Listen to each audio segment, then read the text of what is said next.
Mesdames, Mesdemoiselles, Messieurs, bonjour, c'est Goré Baitolom avec Diaspora Future Media. Aujourd'hui, nous sommes à Washington, D.C.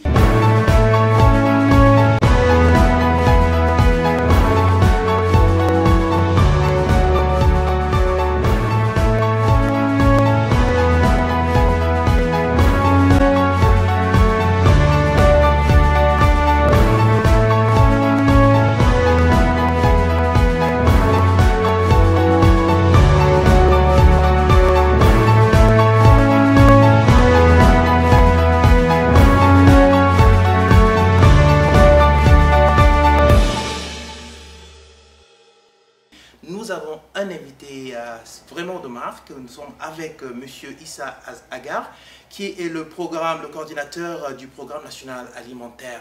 Monsieur Agar, merci vraiment de nous donner l'opportunité de vous recevoir sur ce plateau. Nous sommes à Washington DC. Parlez-nous un peu du PNSA. Bien, merci de l'occasion que vous m'offrez. Le PNSA, c'est un programme multisectoriel qui a été mis en place depuis 2005 par l'initiative de son Excellence, le chef de l'État, M. Idriss Déby. Pourquoi le programme? Le Tchad, comme vous le connaissez, c'est un grand pays qui a un potentiel agricole extrêmement important, de ressources halieutiques, d'une manière générale, de ressources naturelles très importantes. Un cheptel qui tourne autour de 20 millions, donc toutes espèces confondues. Et malgré toutes ces richesses, le Tchad est tributaire donc des aléas climatiques. Le Tchad souffre donc de la famine. Et les Tchadiens, de manière générale, ne mangent pas à leur faim. Donc c'est pour résoudre cette contradiction entre les ressources qui existent, qui devrait résoudre tous les problèmes, mais que de l'autre côté, il y a la famine. Il fallait résoudre ces problèmes-là. C'est comme ça que le chef de l'État a dit, en tirant des leçons de tout ce qui s'est passé antérieurement avec des projets ou des programmes, de tout ce qui a été fait, pour mettre ce programme-là avec l'objectif principal qui consiste à lutter pour sortir la faim définitivement de notre pays. C'est ça l'objectif. Et pour atteindre cet objectif, il a mis tous les moyens. Et ces moyens ont permis de réaliser un certain nombre de choses dans les différents secteurs. Très rapidement, donc, je peux dire aujourd'hui, vous avez entendu parler de 20 000 hectares que le chef d'État lui-même s'est déplacé dans la région de l'Aïe pour lancer. Et les aménagements hydro-agricoles de manière générale aujourd'hui, c'est une réalité, ça se construit. L'objectif c'est d'atteindre au moins les 100 000 hectares. Parce que nous avons cette possibilité. Nous avons aussi pensé, et à juste raison, d'ailleurs le chef de l'État a dit qu'avec les moyens de production dont disposent les paysans, on ne peut pas atteindre l'autosuffisance alimentaire, voire la souveraineté alimentaire, si on ne donne pas les moyens adéquats, les moyens suffisants aux paysans. D'où l'idée donc de la création d'une chaîne donc, de montage de tracteurs au niveau du Tchad, plus précisément à Djamena. Et donc l'État achète ce tracteur, met à la disposition des paysans, moyennant une petite redevance de 10 000 francs CFA par hectare, tout le reste, c'est l'État qui le prend en charge. Et ça, c'est pour rentrer progressivement dans la phase de mécanisation de notre agriculture. Et ensuite de cela, donc nous mettons aussi à la disposition des paysans des engrais pour augmenter donc la production. Ces engrais sont subventionnés très fortement par le gouvernement tchadien. Par exemple, le sac de NPK qui coûte 26 000 francs CFA, l'État donne aux paysans à 8 000 francs CFA. Et ça, c'est une subvention extrêmement forte. Ensuite, nous mettons des semences améliorées, que ce soit du maïs, du riz, du sorgho, du niébé, arachide, autres. On les met aussi à la disposition des paysans gratuitement. Ensuite, nous avons un appui extrêmement important en ce qui concerne tout ce qui est maraîchage.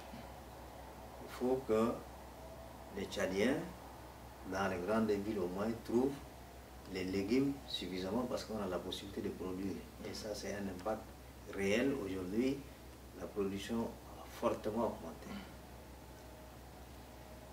Nous avons aussi, dans le domaine de l'élevage, nous, on s'occupe, les ministères s'occupent de manière générale de l'élevage, mais nous, on s'occupe des aspects spécifiques particuliers.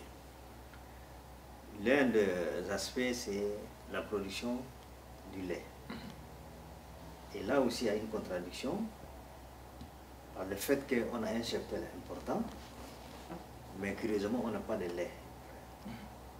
Donc, les Tchadiens consomment le lait qui est importé, le lait en poudre, même transformé, tout ça, on amène donc de l'extérieur. Nous avons dit, mais si les autres produisent, pourquoi pas nous? Et c'est ça qui nous a conduit donc, à appuyer les fermes laitières dans un premier temps tout autour de la capitale. Et cet appui consiste donc dans un premier temps à faire de sorte que le lait augmente en donnant donc un complément d'aliment, en donnant les soins qui sont nécessaires et en même temps en introduisant l'insémination artificielle qui consiste à améliorer la race. Et ça, nous avons obtenu des résultats très importants. Et compte tenu de ces résultats importants, nous allons essayer d'étendre dans les autres grandes villes pour couvrir dans un premier temps en lait les grandes villes et progressivement maintenant il faut atteindre les campagnes. L'autre aspect aussi qui est lié à la sécurité alimentaire, c'est la production des œufs et de poulet de chair au Tchad. Vous savez que le Tchad, contrairement aux autres pays, a connu un retard très important. Et donc on s'est contenté toujours des poulets qu'on trouve dans les campagnes et ainsi de suite. Mais compte tenu que nous-mêmes, nous devenons de plus en plus nombreux et les besoins augmentent, les poulets naturels dans les villages, ce n'est pas suffisant. Donc il fallait produire au Tchad. Et donc là aussi, nous avons fait des enquêtes et nous avons vu que tout autour de Djamena, toutes les fermes avicoles, l'ensemble de la production journalière était de 6 000 F par jour. À 6 000 F, c'est rien du tout. Donc les Djamena consomment des millions par jour. Donc il fallait augmenter cette production. Nous, qu'est-ce qu'on a fait? On a pris toutes les fermes qui disposent d'un certain nombre de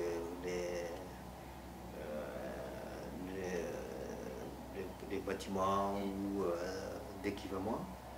Nous avons apporté notre appui en leur fournissant de coussins et en leur donc, donnant la nourriture pour ces coussins pendant 6 mois, donc les soins médicaux et un suivi technique. Et nous avons constaté que de 6 000, en une année, on est monté à 70 000. Donc, comme c'est quelque chose qu'on peut faire maintenant, on a envoyé des missions dans les grandes villes au sud, au nord. Et les missions sont donc déjà rentrées, on est en train de faire la synthèse pour pouvoir maintenant appuyer les autres villes de manière à couvrir les besoins donc, des ensembles tchadiens. Et puis ceci nous évitera d'importer des œufs soit du Cameroun ou du Nigeria. Et nous avons aussi un appui important dans le cadre des pêcheurs, le groupement des pêcheurs. On leur apprend donc, à faire des étangs pour produire les poissons dans les étangs. Donc on leur donne tous les moyens. Et ça a permis quand même d'augmenter la production piscicole. Et nous allons continuer. Après, dans ce cadre-là, nous avons pratiquement aidé des paysans au niveau de la région de Moyen-Kévi, de la région de Pala, la région de Laye et la région de Koumra. Maintenant, nous avons vu que le Tchad aussi c'est un grand pays producteur de miel. Et donc nous avons formé des paysans en leur donnant des équipements d'élevage, de protection, pour qu'on ne détruise pas les abeilles, qu'on récupère les miels, ainsi de suite. Et aujourd'hui, on a du miel qui est produit à Koumra avec l'aide des Vietnamiens.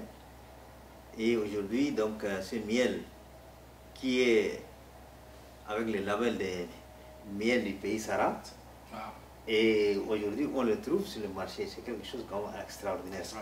Et là, ça ne va pas s'arrêter seulement à Koumra, mais progressivement, on va couvrir l'ensemble du pays dans les zones où on peut faire cette activité-là. Permettez-moi, monsieur le coordinateur, à vous entendre à la lecture de toutes les explications que vous donnez, et même rien qu'en observant un peu le Tchad aujourd'hui, il y a tous ceux qui sont partis ou qui ont eu le contact avec le pays reviennent pour dire que le Tchad est un pays en chantier. Le Tchad est un pays qui bouge. Les choses sont en train de se mettre en place. Et parlant de la Renaissance, il y a un mot qui revient toujours dans les discours du président, c'est l'autosuffisance alimentaire. Alors moi, je pense que les challenges sont en train d'être... nous sommes en train de nous orienter vers cela. Et je pense que c'est une bonne chose pour le pays. Maintenant, nous sommes à Washington DC, et je l'ai dit tantôt, nous sommes à Washington DC, et vous êtes arrivés parce que quelque chose d'extraordinaire s'est également passé aujourd'hui. Et on a parlé tantôt d'agriculture, on a parlé de tracteurs. Vous êtes venu signer un grand contrat avec une firme américaine, qui est quand même une première, pour 500 tracteurs John Deere, avec une compagnie Tulip Consulting. Reprenez-nous un peu cet événement, comment ça s'est passé et quelle est l'importance de ce contrat pour atteindre les objectifs de l'autosuffisance alimentaire au pays. Bien, le problème des tracteurs, il faut le placer dans le cadre de la vision donc, du chef de l'État, le président donc, Idriss Déby Itno, qui voudrait que l'agriculture tchadienne soit mécanisée. On ne peut pas atteindre l'autosuffisance alimentaire, la souveraineté alimentaire, sans une production importante. Donc, la production importante, on peut l'obtenir avec la mécanisation. Donc, le chef de l'État, d'abord, il a créé une entreprise de montage de tracteurs qui est aujourd'hui fonctionnelle au Tchad, mais il a voulu que chaque année, on mette au moins 1000 tracteurs à la disposition des paysans. Chaque année, 1000 tracteurs pendant 5 ans. Imaginez un peu cette idée. Et donc, le chef de l'État a dit que les 3 premières années de son mandat, il va consacrer essentiellement au secteur de développement urbain. Et ça, c'est la traduction de ce qu'il a dit. Nous sommes venus ici pour signer cet accord en partant du fait que John Deere, c'est une très grande firme internationale et qui a 3 aspects importants. D'abord, la qualité du matériel qui est reconnu internationalement. Il y a le problème de coût qui est aussi important. Et surtout, il y a le problème des services après-vente. C'est-à-dire qu'ils vont mettre à la disposition donc, de tous les usagers des pièces détachées. Ils vont aussi créer un centre là-bas au Tchad et ils vont s'occuper de la formation des tractoristes, des machinistes et ainsi de suite. Et ça nous ouvre une autre porte aussi vers le pays le plus grand du monde. Mais justement, monsieur le coordinateur, moi j'allais ajouter un quatrième élément qui est un élément essentiel, qui est la coopération entre le Tchad et les États-Unis, parce que là c'est quand même une première qu'on ouvre comme ça cette coopération avec un investissement aussi important, mais aussi la technologie. Vous avez parlé de la formation qui va maintenant permettre à nos agriculteurs, au monde rural de se développer, à l'agriculture de se mécaniser, donc nous-mêmes d'atteindre cet objectif de l'autosuffisance alimentaire. Alors, quelle lecture faites-vous de cette nouvelle approche, cette relation entre les États-Unis et maintenant et le Tchad dans le domaine de l'agriculture?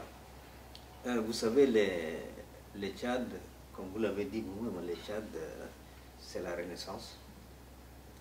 Le Tchad, il est en chantier. Le Tchad, il est sur tous les fronts. Et le Tchad, aujourd'hui, est en première ligne.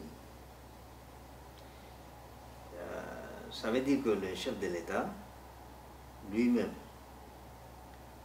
il a pensé, et il a bien pensé, donc d'ouvrir cette partie donc commerciale, pas seulement commerciale, mais il y a d'autres aspects que moi je ne suis pas bien placé pour parler, mais qui ouvrent quand même des perspectives nouvelles dans la coopération avec les États-Unis.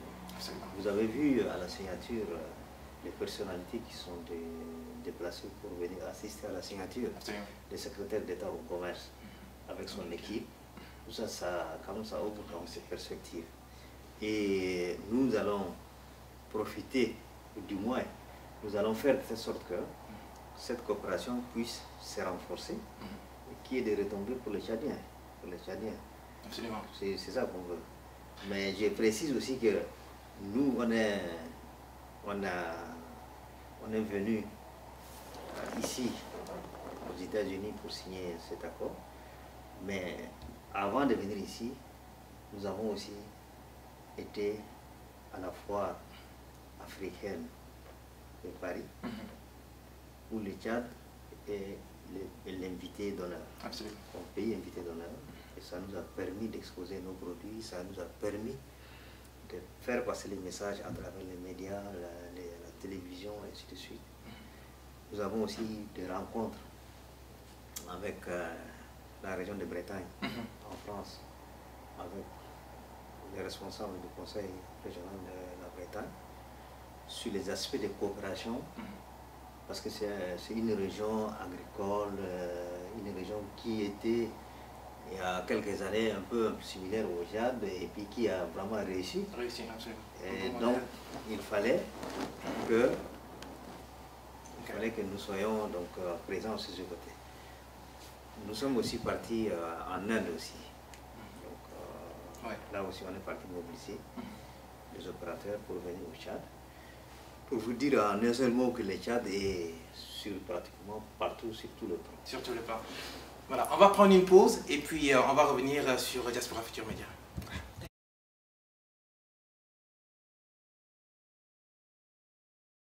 On est en compagnie, donc je disais tantôt, de M. Issaka Agar, qui est le coordinateur national de sécurité alimentaire au Tchad, qui est en visite officielle à Washington DC. Ils sont venus dans le cadre de la signature d'un contrat avec une compagnie américaine, Tulip Consulting, donc pour l'octroi de 500 tracteurs.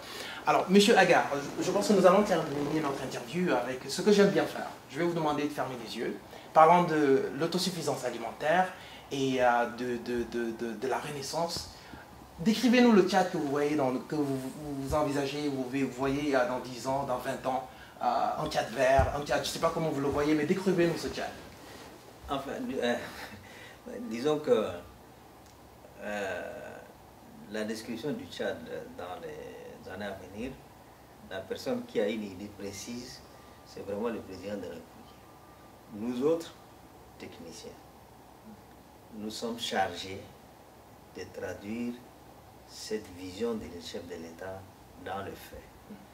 Ça veut dire quoi? Ça veut dire que d'ici quelques années, et très rapidement, il faut que les Tchad connaissent ce qu'on appelle vraiment la sécurité alimentaire. Que le Tchad produit, que le Tchad transforme, que le Tchad exporte nos produits. Et que le Tchad soit pratiquement en chantier. D'ailleurs, il est en chantier, mais je pense que ce chantier va continuer jusqu'au moment où tous les Tchadiens se rendent compte que voilà les retombées de ce qu'on a appelé la renaissance du Tchad. Absolument. Et ça, je crois que tout le monde a un effort à faire, tout le monde a une contribution à apporter. Vous qui êtes ici aujourd'hui, vous avez beaucoup contribué à la réussite de cette signature. Et chacun là où il est, il faut qu'il contribue et je suis sûr que nous serons gagnants. Monsieur le coordinateur, on va vous donner le dernier mot. Bon, le dernier mot à Washington, vous savez, on est venu avant-hier nuit, on est en train de repartir aujourd'hui, donc ça fait très court. Mais ce que j'ai constaté, c'est que vraiment la disponibilité de nos compatriotes ici à parler du Tchad, à participer à tout ce qui va concourir pour aider notre pays.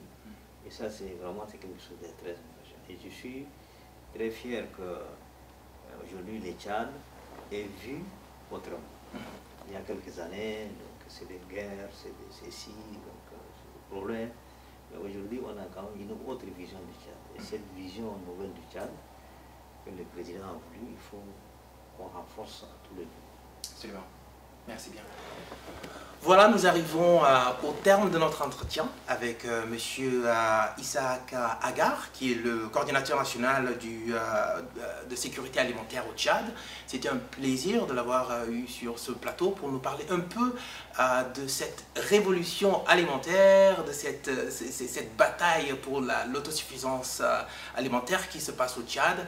Et nous sommes très reconnaissants d'avoir fait ce déplacement pour signer un contrat aussi important qui permettra donc au monde rural de se doter de 500 tracteurs qui viendront s'ajouter aux tracteurs qui sont même déjà montés sur place. Et ceci contribue vraiment à nous rapprocher davantage de cet idéal, de la vision que le chef de l'État a eue. Alors pour Diaspora Futur Média, également pour la télévision et la radio tchadienne, c'était Gorim Baitouloum ici à Washington DC. Je vous remercie et à la prochaine.